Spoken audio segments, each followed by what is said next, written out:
It was late at night when Emily walked alone down the street toward her home. She had just hung up the phone after talking to her father, unaware that something terrible was about to happen. Suddenly, a manhole cover began to move slowly. From within, a hand emerged and forcefully pulled her down into the sewer, where the air was thick and suffocating. When Emily regained consciousness, she was completely restrained. In panic, she pleaded for her freedom to a stranger named Nathan, but he ignored her cries. Instead, he took a pair of scissors and cut her hair. Then he placed a cake in front of her, celebrating what he called their first and last birthday together in that place. Moments later, he committed a brutal act, ending her life. Her body was wrapped in plastic and hung up like part of a dark ritual. Meanwhile, her father, Mr. Thomas, had not slept since his daughter's disappearance. Desperate, he posted missing person flyers all over town, begging for help. Most people walked by indifferently until one man, seemingly compassionate, Nathan, stopped to take one of the posters. Thomas thanked him sincerely, not realizing this was the very man responsible for the tragedy. Nathan pinned the flyer on his wall like a trophy. His hands were already stained with other lives, and his past was filled with dark secrets. The investigation continued. Detective Miller reviewed every nearby security camera along Emily's route but found nothing suspicious. He asked her father to be patient, though the days were dragging on with no answers. Left with no options, Thomas began to watch the spot where Emily vanished day and night.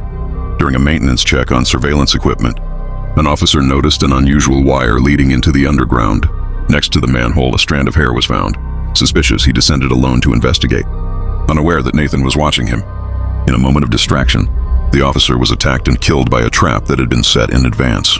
That same night, Nathan struck again, but something went wrong. He was spotted by a young deaf girl named Sarah. He could have slipped away unnoticed, but his phone rang, giving him away. Realizing he'd been seen, his eyes filled with fury, Sarah, sensing the danger, tried to flee. Coincidentally, Thomas witnessed the scene and decided to follow them.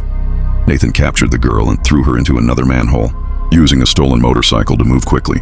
Sarah, hiding in the tunnels, managed to answer a video call from her sister, Rachel, and tried to explain the situation.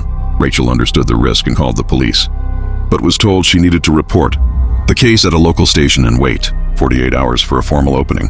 Frustrated with the delay, Rachel decided to take action herself. Using her sister's phone GPS, she tracked the location to an abandoned, burned-down house. Inside, she found an old family photo.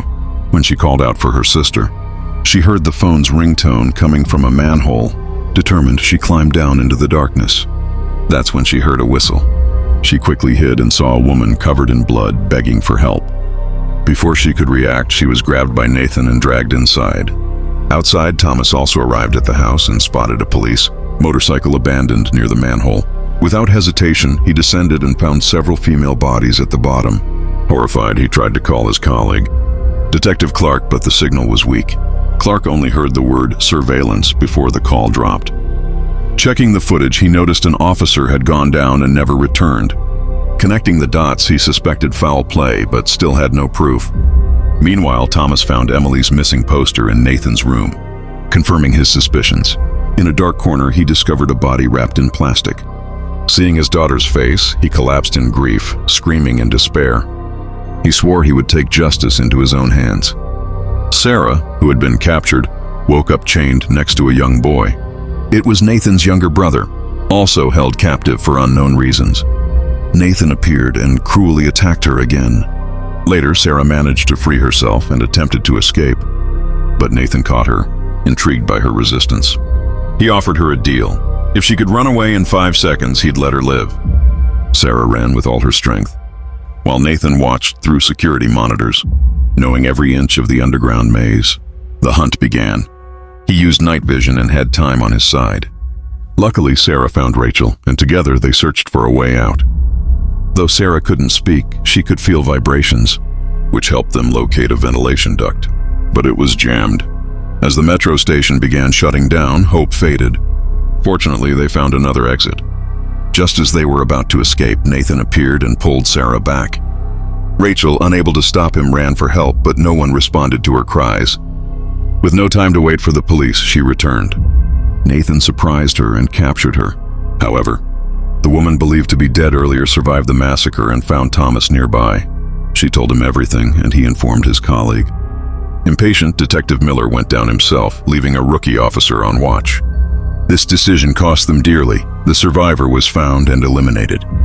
Now Nathan turned his attention to the sisters.